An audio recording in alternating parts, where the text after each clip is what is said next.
Halo sahabat media, terima kasih sudah berkunjung ke channel kami. Tentunya semoga sehat walafiat ya.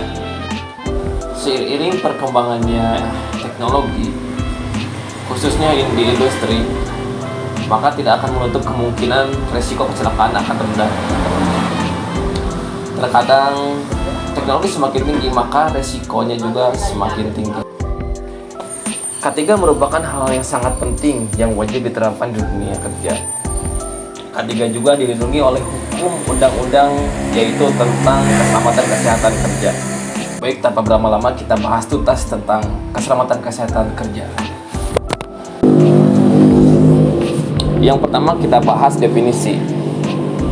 Keselamatan kesehatan kerja merupakan upaya kita untuk menciptakan lingkungan kerja yang sehat dan aman, sehingga dapat mengurangi probabilitas kerja atau penyakit akibat kelalaian yang mengakibatkan demotivasi dan depresiasi produktivitas kerja.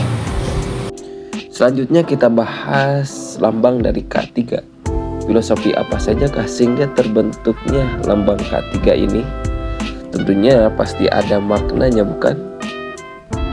Dengan dilambangkannya roda gigi yang giginya itu berjumlah 11 dan berwarna hijau di atas warna dasar putih, mengapa tidak berwarna merah yang melambangkan darah? Karena K3 ini menyangkut kecelakaan. Kecelakaan itu identiknya berwarna merah atau darah. Berikut penjelasannya.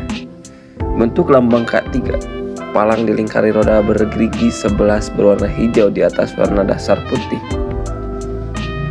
Palang yang artinya bebas dari kecelakaan dan penyakit akibat kerja. Lalu roda gigi bekerja dengan kesegaran jasmani dan rohani. Lalu warna putih melambangkan bersih dan suci. Warna hijau selamat, sehat, dan sejahtera. 11 gerigi roda yaitu 11 bab dalam Undang-Undang Nomor 1 Tahun 1970 tentang keselamatan kerja. Lalu selanjutnya kita bicara tentang sejarah K3. Sejarah keselamatan dan kesehatan kerja di Indonesia dimulai saat Belanda hadir ke Indonesia pada abad ke-17. Saat itu, permasalahan keselamatan kerja di lokasi Indonesia mulai terasa untuk melindungi modal yang ditanam untuk industri. Penggunaan mesin semakin meningkat dengan berkembangnya teknologi dan perkembangan industri. Untuk itu, pada tahun 1905 dengan pemerintah Hindia Belanda mengeluarkan perundang keselamatan kerja yang dikenal dengan Veilig Head Ordonnance atau Reglement, yang kemudian disempurnakan pada tahun 1930 sehingga menjadi landasan penerapan K3 di Indonesia. Kemudian di Indonesia, sistem pengendali mutu K3 ini dikenal sebagai Sistem Manajemen Keselamatan dan Kesehatan Kerja atau disingkat SMK3. Dilaksanakan atas dasar Permenaker Nomor 05 Tahun 1996. Semua perusahaan besar mempunyai lebih dari 100 orang pekerja wajib mempunyai SMK3. Begitu pula perusahaan kecil. Apabila ada proses atau materi yang berbahaya, keadaan ini didasari fakta bahwa kecelakaan di Indonesia 80% disebabkan oleh perilaku pekerja yang tidak aman. Berbeda dari dunia lain, sistem mutu biasanya bersifat sukarela.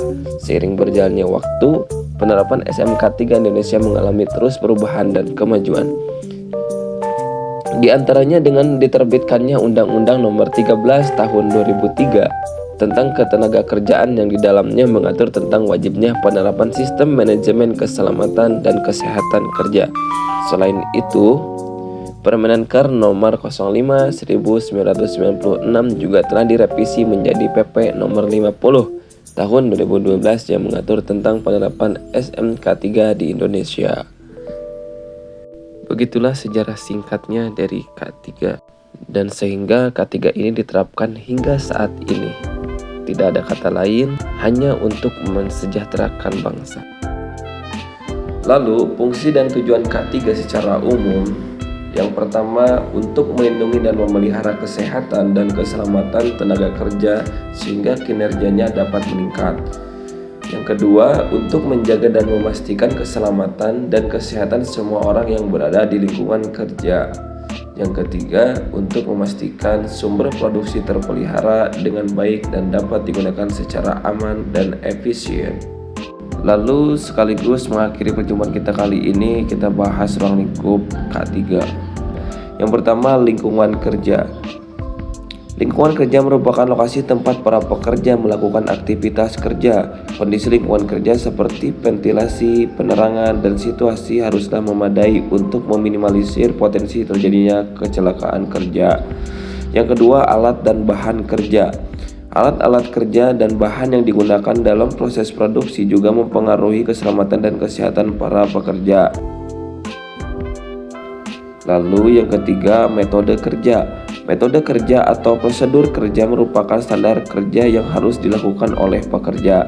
Pembuatan standar operasional prosedur atau SOP pada suatu perusahaan memuat segala aturan agar pekerjaan bekerja secara efektif dan efisien. Oke, mungkin sampai saat ini perjumpaan kita kali ini. Mohon maaf bila banyak kekurangan.